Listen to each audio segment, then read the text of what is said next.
Neil deGrasse Tyson just made an argument against Christianity that sounds incredibly convincing, and that's the problem. Yeah, how dare he say something convincing when he's trying to make an argument? That is not the point of arguments. They are supposed to all prove me right. They can't be things that I disagree with or make me look bad. What an absolute bastard. Because if it's right, then Christianity isn't just wrong, it's dangerous. And in just a few days, millions of people have heard it and are believing it. Big oof, friendo, but I'll save my judgment on exactly whatever he says means till after I've actually seen it, rather than simply allowing you to tell me what it means. Because if I wanted other people to tell me what I think a thing means, I would become a Christian. Nuff, nuff. Oh, calm down. It's just a really, really funny joke. But there's something in his argument that most people aren't noticing. And once you see it, then the whole thing starts to fall apart. I mean, does it? Or is it something in the argument that you don't like and feel that it allows you to dismiss it entirely, even if it otherwise makes some very cogent points?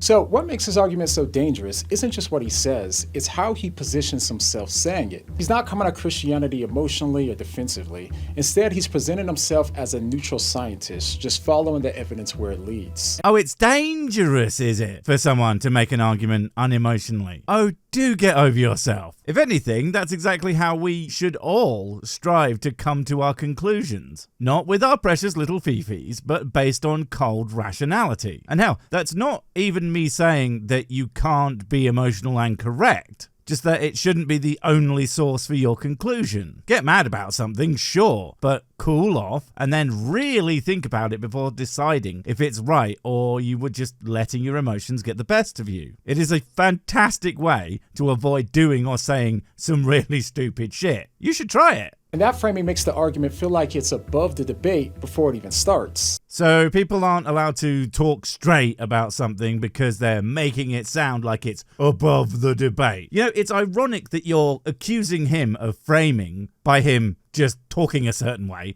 while literally trying to frame this debate in a way that essentially lets you ignore all of it. But you know, hypocrisy is okay when you're doing it. So after he talks about the horrors of war and zeroes in on what's causing it, it sounds completely reasonable. I have a funny feeling that in this context, sounds reasonable just means is reasonable. What were you saying about framing again? Other reasons why people fight with limited access to resources, yes.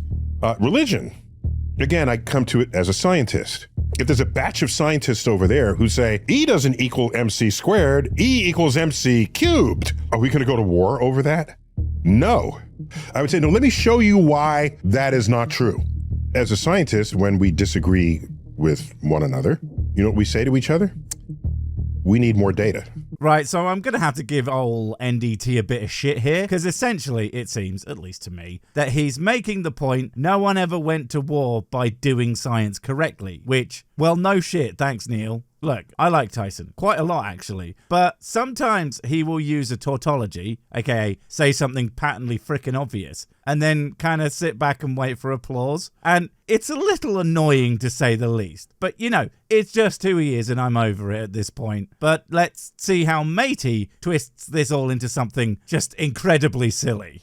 So by comparing religion to science, he's setting up the argument that when scientists disagree, they have a built-in way of resolving disagreement. They go back to the evidence and the experiments and gather more data, and eventually one side is proven wrong. Therefore, he's implying that it's the opposite of religion. He's not implying that it's the opposite of religion. He's quite directly saying that of all the reasons people might go to war, doing science at each other really just isn't one of them. And he gave multiple examples of things that could. So he's not saying that science is the opposite of religion, because he would also, by your logic, be saying that science is the opposite of scarcity, which is an insane conclusion to make from what he said. The only thing he is saying is that science, unlike many other trains of human thought, doesn't really function properly on conflict, while many others can. And that happens to include religion. It's not an opposite, it's an outlier.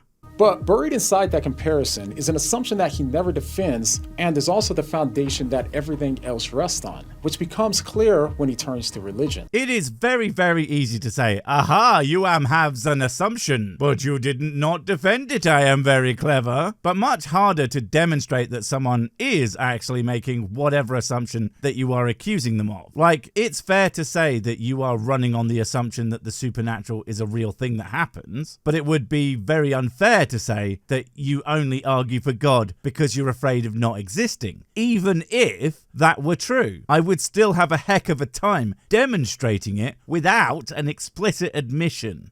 And I would demonstrate it with experiments and examples. That doesn't work as well when you have belief systems.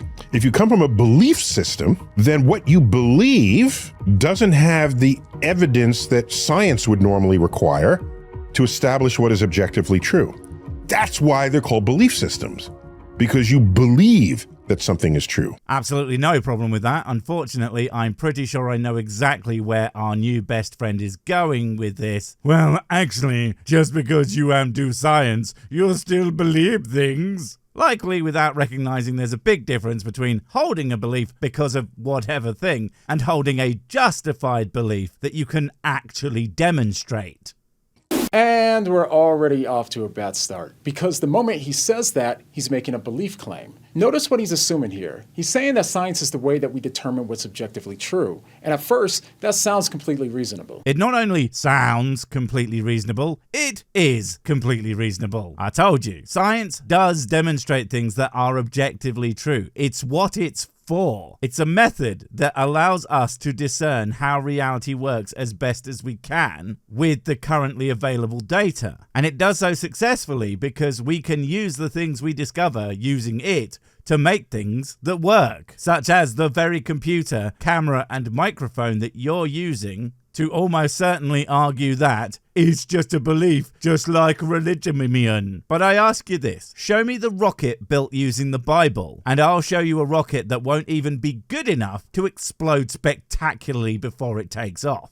But there's a massive problem with it. The fact is, that's a belief that science can't prove. Science can test things in the physical world, but it can't prove the beliefs that science is based on, like the pursuit of truth is a good thing. Neither science nor Neil even remotely claim that science can or is even trying to prove any kind of philosophical point. You know why? Because science isn't a complete belief system, you f***ing moron. Now, depending on your goals, science generally demonstrates itself to be the best way to achieve, well, honestly, most of them. Want to solve world hunger? Science. Wanna have a chill evening with your friends? Science. Wanna blow up the goddamn world? Science. Science doesn't do right or wrong in a moral sense. It does correct or incorrect in a factual sense. It's always up to people using it to decide which that is, which is why science is compatible to one extent or another with the vast majority of worldviews, at least the parts not trying to demonstrate actual facts about reality, because it usually debunks those. But it's all because it's a tool, tool. I'm sorry, that's not fair. Calling you a tool suggests that you are useful.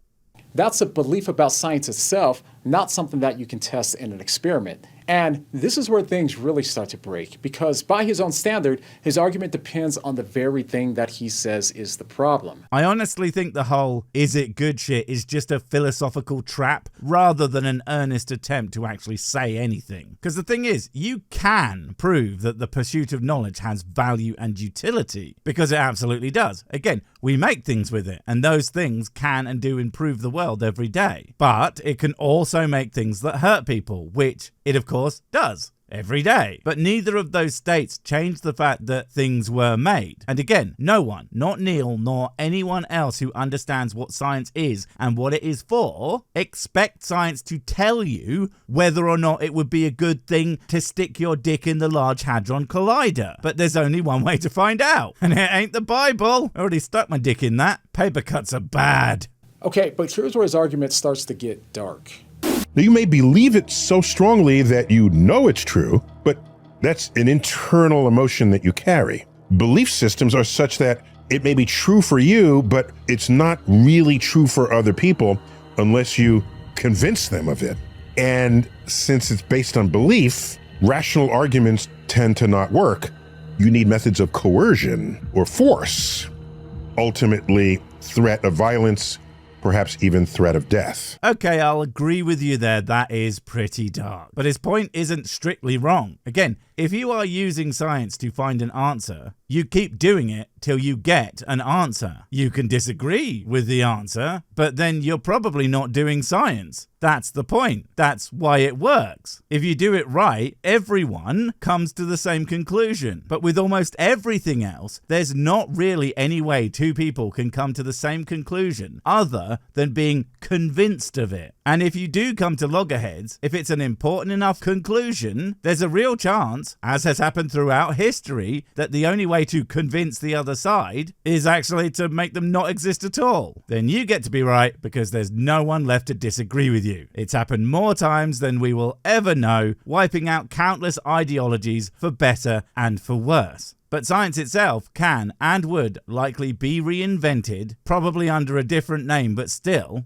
And if someone comes along and does science while you're not doing it, they are going to end up at more or less facts, regardless of how many of them you destroy. That's the point.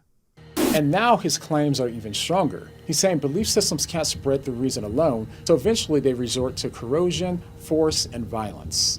But Christianity directly refutes this claim. Oh yeah, of course. I mean, it's a well-known historical fact that whenever two versions of Christianity had a problem with each other, they would never get into a massive slap fight over it. No, they would gather data and evidence and then all come to the same conclusion, and then everybody was happy. Methinks an attempt at historical revisionism might be going on, but it could be wrong. At the very heart of Christianity is a person who didn't use coercive violence, he submitted to it. He commanded his followers to love their enemies and pray for their persecutors. And that's not incidental, it's actually at the core of Christian living, which is exactly why the earliest Christians spread their message not by violence, but with refusal to use violence. They spread it through persuasion, suffering, and ultimately, martyrdom. Grace be with you all. And yet, Christian-on-Christian violence exists. Historical violence perpetuated by Christians in the name of Jesus exists. Because the book with the stories about the nice man being nice and oh so convincing is just that. Some stories about him and his being convincing through being nice. But the historical tale is a little different, with various conflicts and state-mandated versions of Christendom being the actual way the religion spread. It wouldn't matter if the whole book was like, be nice and never do a mean at people, which, you know, it absolutely isn't. The fact that people still use its subjective interpretations as reasons to kill each other is the only thing that matters when it comes to discerning the results of a belief system rather than what it claims to be about. And in this specific argument, until you provide me with a bunch of scientists, killing another bunch of scientists while screaming in the name of science almighty, bludgeoning each other to death with oversized Bunsen burners and Van de Graaff generators, then science just is better. What's interesting is that, by Tyson's logic, this shouldn't have worked, and yet it's one of the most remarkable expansions of any movement in human history. It is ungoddamn believable to me just how intellectually dishonest you are being. That, or you are utterly, historically illiterate. A huge amount of the history of the spread of Christianity is one of conquest, which I'm not even criticizing it for that. It's how most ideas became at least regionally dominant throughout human history. But to pretend that it was all just goddamn real, pass it on, is so obviously false that to pretend like it isn't takes either a liar or an idiot of epic proportions. Probably both. Not to mention that just because it spread doesn't mean that it's true. This means that the historical record doesn't just challenge his claim, it flips it. In fact, the belief system that he's describing as inherently violent is the one that introduced love your enemy to an ancient and violent world.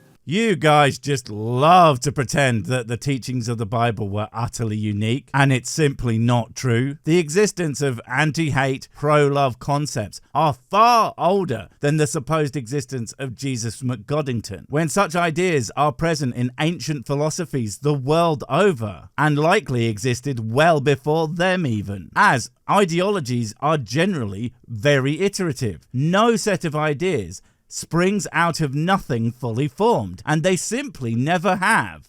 Okay, but there's another problem. Think back to what he said earlier. Think? Don't tell me to do something you refuse to even try, goddammit. If there's a batch of scientists over there who say E doesn't equal MC squared, E equals MC cubed, are we going to go to war over that?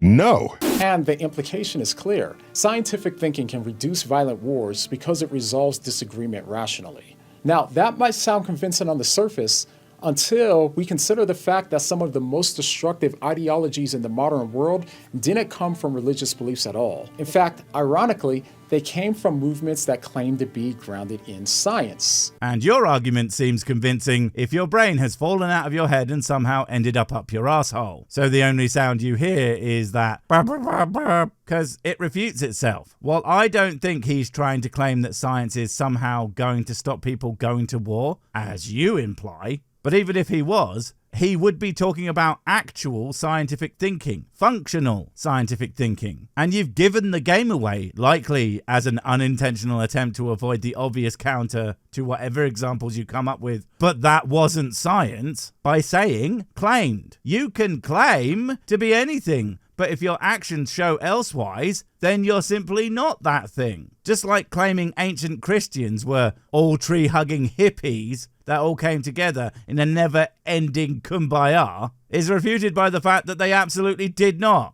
Not all of them, not even close.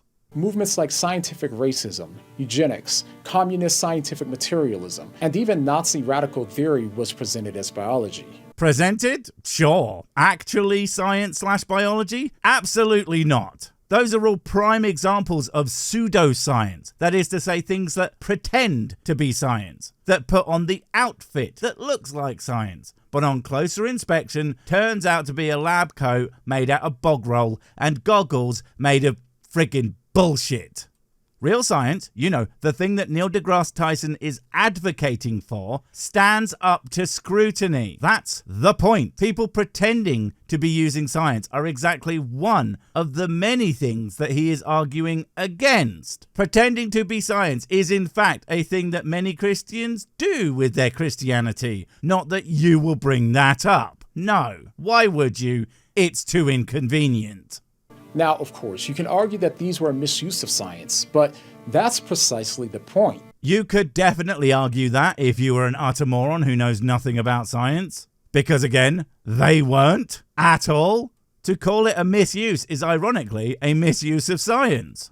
The science you are talking about and the science Neil and I are talking about are different things. You think that science is a hat that you wear that says science on it, and anyone wearing that hat is definitionally doing science, while those in the know that science is a methodology. It's not what you call yourself, it's what you do and how you do it. Any honest view of history reveals that there's something about humans that can turn anything good into evil. Yes, they can and do, but there's a difference between using the results of something to do some evil and the very nature of the thing regularly resulting in people exhibiting certain toxic behaviors. The difference between science and literally any religion is one simply produces facts about reality and the other tends to make up facts about reality. And the simple truth is, people rarely do terrible things in the name of some objective fact, because your very examples of science gone wrong was people not using facts at all. So if lies are the thing that is more likely to result in bad behavior, then almost as a matter of course, religions are at a greater risk of causing that behavior.